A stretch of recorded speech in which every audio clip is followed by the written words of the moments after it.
예, 태블릿 문제로 진실과 정의를 위해서 이렇게 많은 분들이 노력해 오신 지 이제 2년쯤 되는 것 같습니다.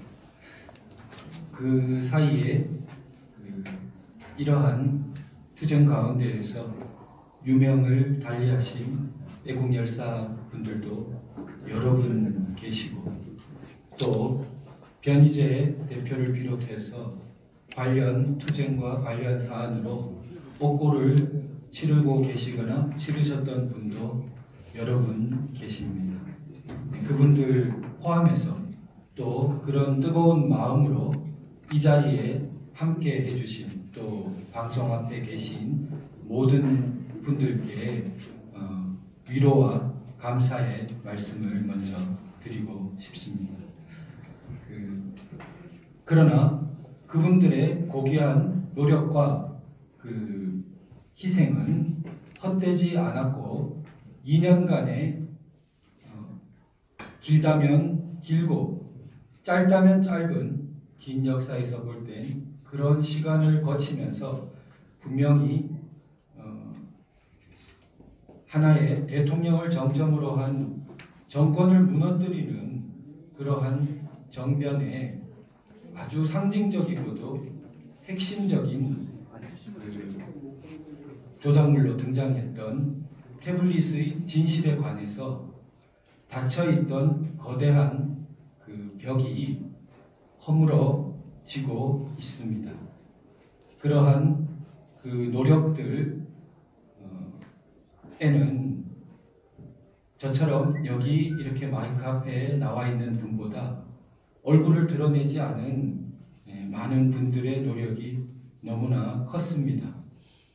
지금 디지털 포렌식 분석 자료 경우에도 제가 IT 전문가도 아니고 포렌식 전문가도 아닙니다. 그런데 저에게 이러한 방대한 포렌식 자료를 분석해서 이 중요한 대목을 찾아내고 전달해 준 분들이 계십니다. 그분들의 숨은 노고에 다시 한번 감사드립니다. 그래서 제가 전해드리는 말씀은, 비록 저는 IT 전문가도 포렌식 전문가도 아니지만 분명히 복수의 IT 전문가와 포렌식 전문가로부터 확인받은 내용을 가지고, 그리고 국과수 보고서에 있는 그 보고서 상의 물증을 가지고 브리핑 드리는 것이라는 점을 분명히 말씀드립니다. 그러면은 크게 제가 지적할 부분이 두 가지인데요. 우선 이러한 행위를 한 주체는 현재로서는 손용석 등 외에 2명이 그 행위를 했다고 주장하고 있습니다. 물론 그들의 주장이기 때문에, 주장이란 것은 이제 그 시기에 태블릿을 자기들이 들고 있었다는 주장입니다. 이 주장조차도 과연 얼마만큼이 진실인지는 추후 다시 따져볼 여지는 있습니다. 과연 그 시기에 JTBC의 주장처럼 JTBC가 태블릿을 갖고 있었는지 조차도 지금은 상당히 의문스러운 면도 있습니다. 그러나 어쨌든 그들의 주장을 따르더라도 손용석은 팀장입니다. JTBC의 그 손용석 팀장과 다른 2명, 그 다른 2명은 심수미 김필준 기자는 아니고요. 다른 2명을 거론했습니다. 이렇게 3명이 태블릿을 분석하고 들고 있었다라고 법정에서 이렇게 증언으로 말했습니다. 그러면 그들이 들고 있었다는 24일에 검찰에 넘기기 전 기간에 제가 이제 고발 내용으로 말씀드리는 것은 모해 증거 인멸이라는 제목인데요. 제목이 복잡하죠. 그래서 쉽게 말하면은 증거를 위조했다는 것입니다. 쉽게 말하면. 그런데 위조를 하는 그 양상이 여러 가지가 있을 수 있습니다. 이렇게 추가하는 것일 수도 있고, 변경하는 것일 수도 있고, 뭔가를 없애버리는 것일 수도 있죠. 그 중에 특히 없애버리는 쪽에 해당하는 말이 인멸입니다. 없애버린다. 그래서 대표적으로 디지털 증거라면 삭제해버리는 경우가 없애는 것에 해당되겠죠. 그래서 디지털 증거에서 삭제한 물증이 아주 구체적으로 등장했기 때문에 오늘 이러한 기자회견이라는 계기까지 열게 된 것입니다. 자, 그러면은 모해라는 말은 왜 붙었느냐? 그냥 민사 재판이나 이런 데서 쓰이는 증거도 증거를 위조하면은 그게 범죄가 됩니다. 그런데 모해 증거 위조, 모해 증거 인멸이라는 모해는 다른 어떤 사람을 모해라는 건 해를 끼칠 마음으로 아주 작심을 하고 그렇게 증거를 위조하는 경우를 모해 증거 위조라고 합니다. 죄가 더 무겁겠죠? 네. 다른 사람을 억울한 범죄자로 만들 수도 있고 억울한 혐의를 뒤집어 씌울 수도 있는 행위죠. 사회적으로 위험성이 극도로 큰 행위죠. 거짓말이나 증거 위조 같은 거 하지 말라고 동서고금을 털어서 모든 종교와 현인들의 가르침에 나오죠. 거짓말보다 더 심한 게 증거 위조죠. 그런데 증거 위조 중에서도 제일 악독한 것이 모해 증거 위조죠.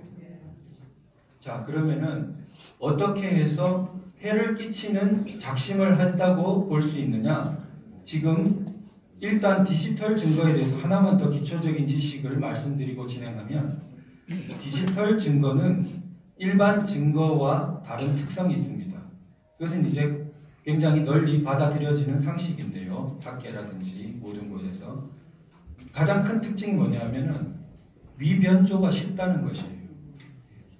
그래서 편리한 반면 굉장히 증거를 판단할 때 조심스러워야 되고 엄격해야 되는 것이 바로 디지털 증거입니다. 그래서 이처럼 우리가 일상적으로 디지털 문화를 많이 갖고 있죠. 예.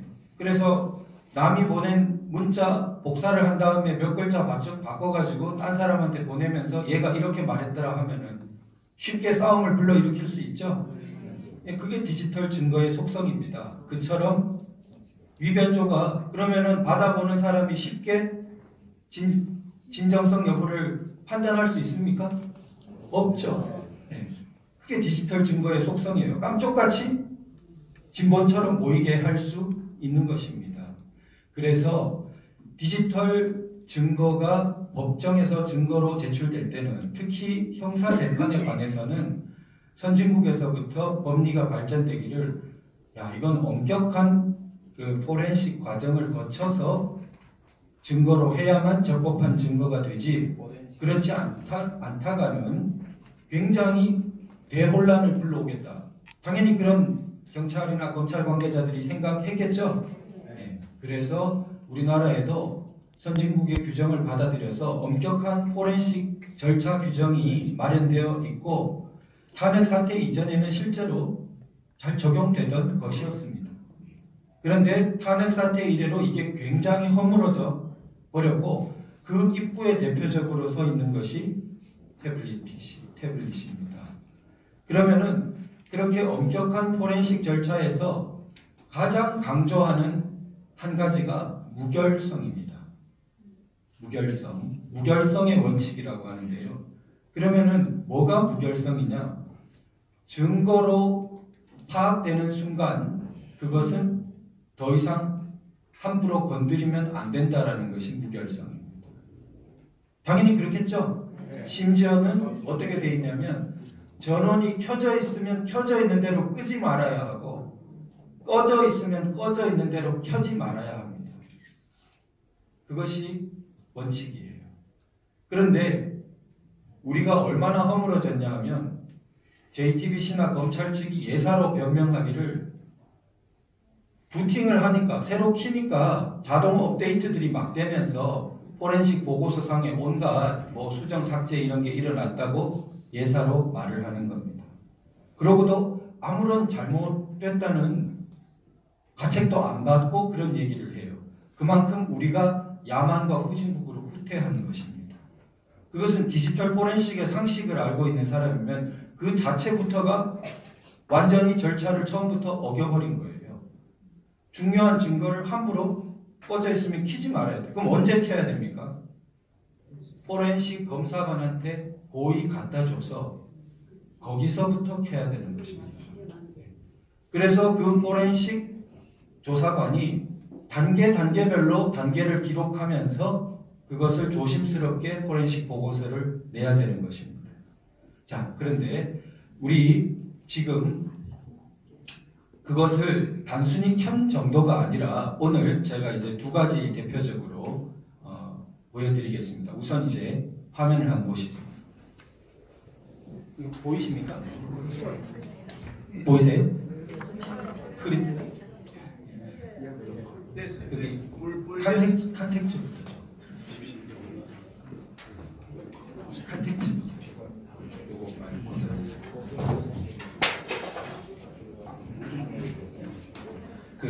조금 디지털 IT 용어들이 들어갈 수 있는데 우리 대한민국은 IT 선진국이니까 다 잘 알아들으실 거라고 믿습니다.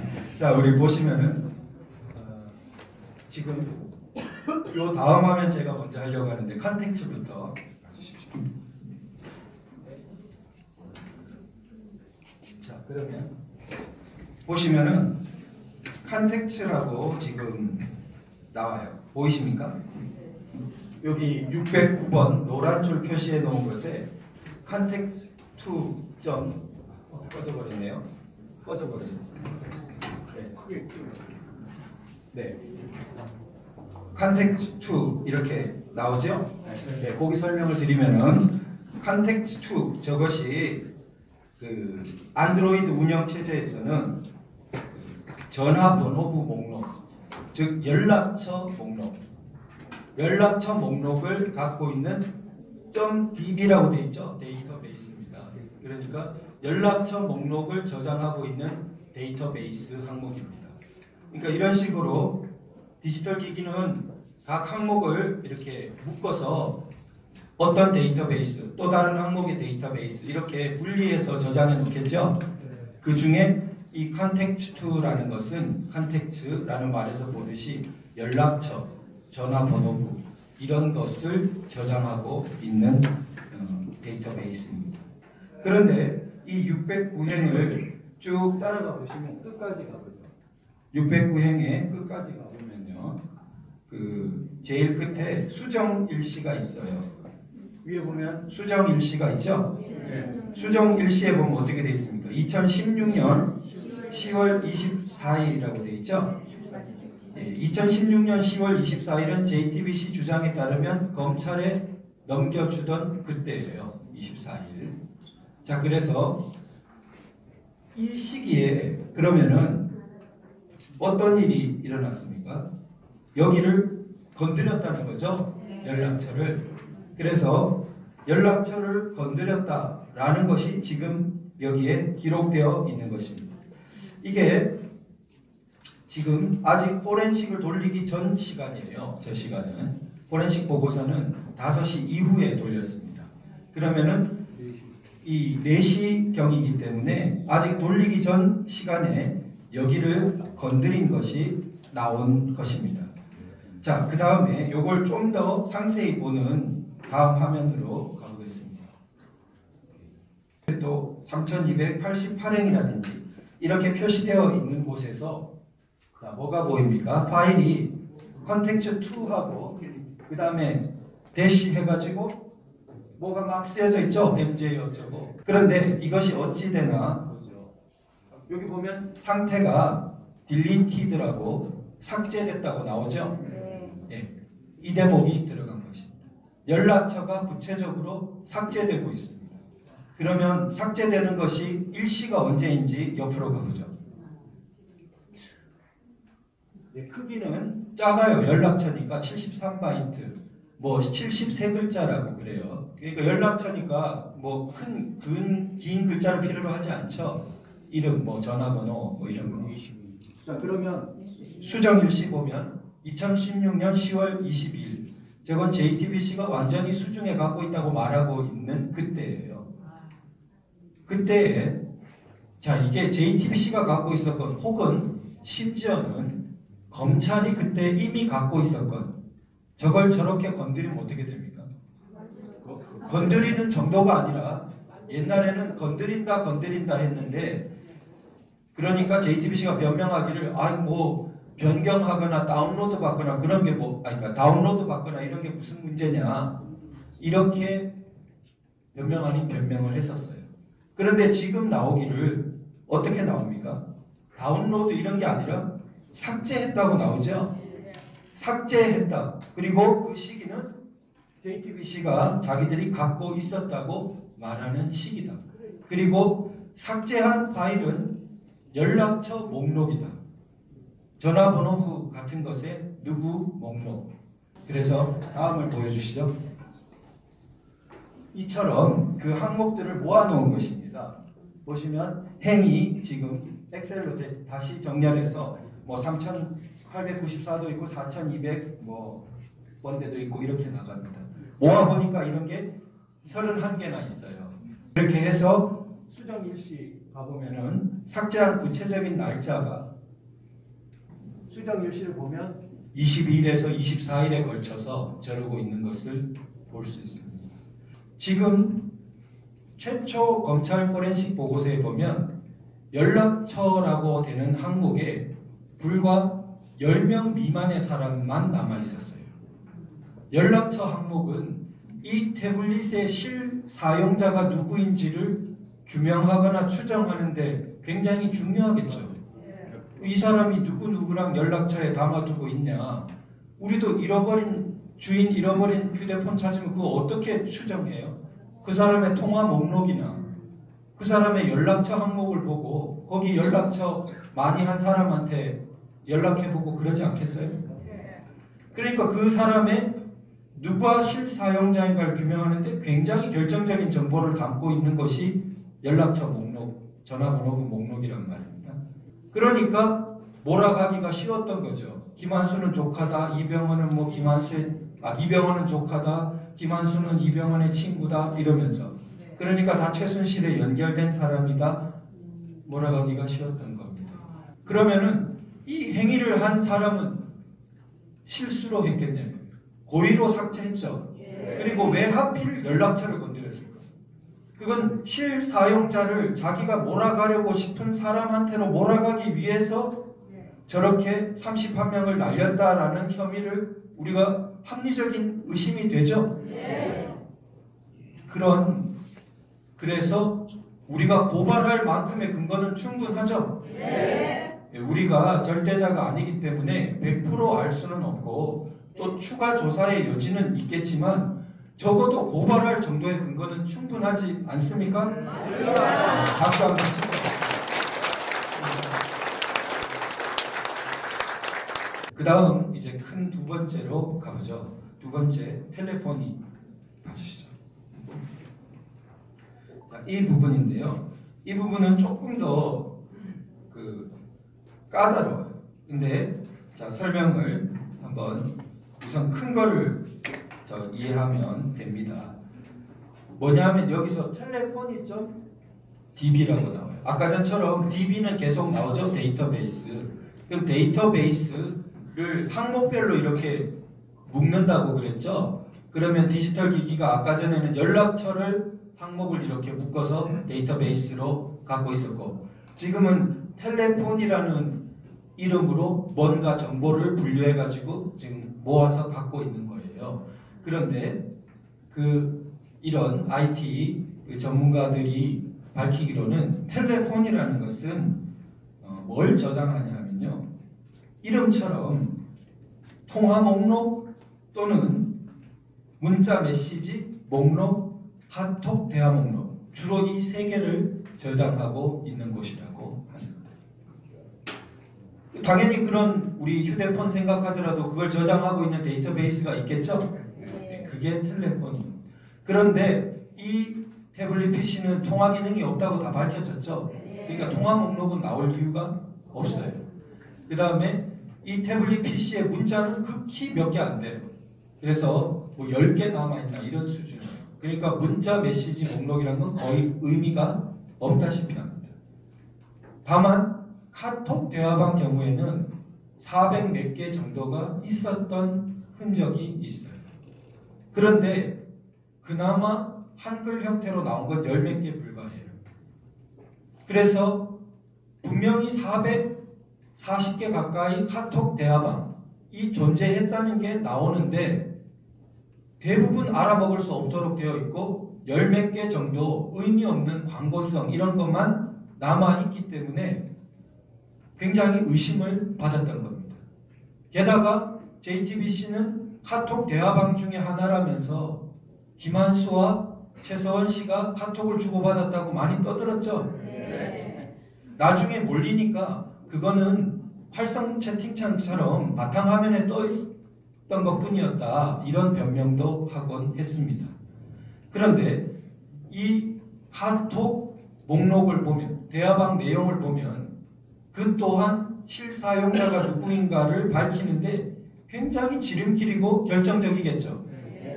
자꾸 셀카 사진이니 어쩌니 하면서 하는 것보다 훨씬 신빙성이 높죠. 만약 제 사진을 여기 있는 우리 VON 감독님한테 빌려드려서 우리 VON 박성현 감독님이 셀카 사진을 2장 찍었어요.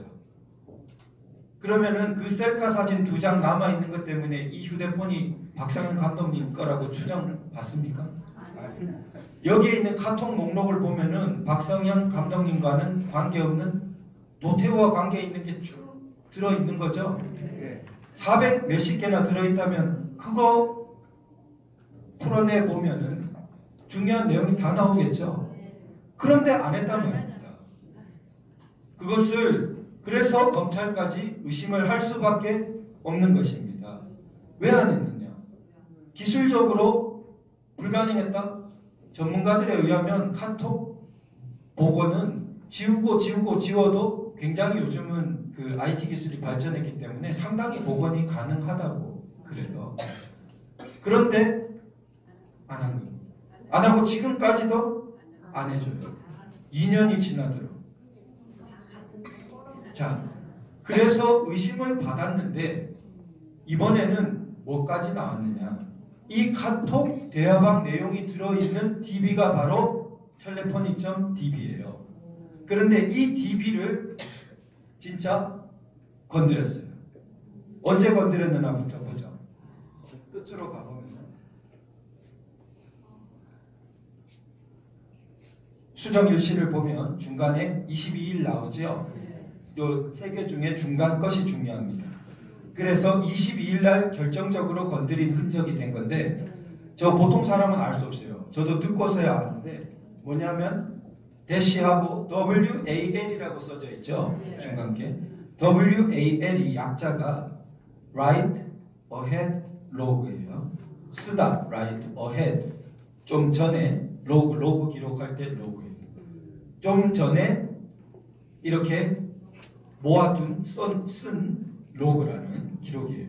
이게 우리는 모르는데 전문가들은 아는 것이 언제 생기는 거냐 하면 이렇답니다. 우리가 하나를 변경하면 즉시 뭐가 생기냐면 이전 사항을 저 WAL이라는 일종의 임시 파일 형태로 붙잡아 둔다는 거예요. 왜냐하면 그렇게 안 붙잡아 두면 어떻게 되겠습니까? 나중에 몇 단계 갔다가 이렇게 되살리기나 돌아오거나 할 때 못 돌아오죠. 그러니까 일종의 시간이 지나면 좀 지워지지만 이 로그 기록은 임시 파일들도 다 기록들이 남는 겁니다. 그래서 IT 로그 기록들이 흔적들을 다 갖고 있는 겁니다. 그러니까 WAL이라는 것은 그 파일이 있다는 것은 그 시점에 삭제하거나 수정하거나 거기를 건드림 그것을 말한다고 아는 것입니다. 전문가들은. 즉 WAL이라는 저 파일은 반드시 수정, 변경, 삭제할 때만 생겨나는 파일입니다. 그런데 지금 보시면은 그 윗행을 보시면 같은 일자, 같은 시각이죠. 즉 이게 대체로는 시간 순서상으로 밑으로 내려가는데 이 경우에는 지금 위로 간다고 해요. 그러면은 선뜻 이해가 안 되는데 왜 그렇게 가냐? 이게 엑셀이 정렬할 때 초가 없어요. 옆에 보시면 분단위까지만 있죠. 분단위까지만 있으니까 시간 순으로 볼 때 제 둘은 동일한 거로 읽혀요. 그러니까 이걸 재정렬하거나 할 때 걔네들의 둘이 위치가 살짝 바뀌어버리는 수가 있다는 겁니다. 그래서 대체로는 시간 순서로 밑으로 내려가는데 이 경우는 이 파일은 이 WAL이라는 저 표시 때문에 그 전문가들은 어떻게 읽어내냐면은 밑에 여기 지금 WAL 표시가 있는 게 딱 먼저 있고 그 다음에 수정되고 난 다음 파일이 저거예요. 네, 그런 식으로 이해하시면 돼요. 그러면은 수정되고 난 파일 크기를 봐요. 크기를 보시면 크기가 어떻게 됐습니까? 지금 뭐 옆으로 왼쪽으로 좀 옮겨주십시오. 크기를 보시면 WAL 있는 것이 15만 6천 이렇게 나가죠. 즉 수정 변경되기 전에 임시로 붙잡고 있는 그 전 형태의 크기가 15만 6천 바이트 가량이에요. 그런데 고치고 나자 어떻게 됐습니까? 13만 9천으로 갔어요. 뭘 말해요?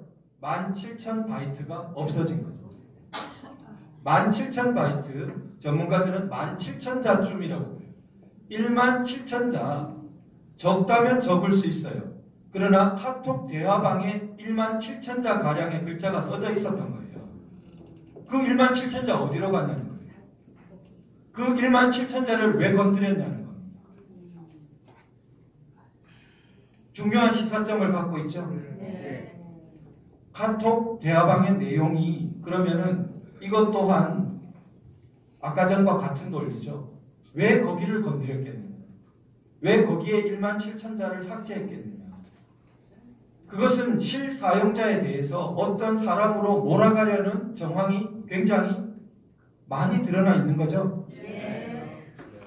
그래서 이 17,000자가 반드시 복구되어야 되고 우리는 이 17,000자를 고의로 삭제했다는 진실이 드러난 거죠. 100%까지는 아니어도 상당히 유력하게 드러난 것입니다.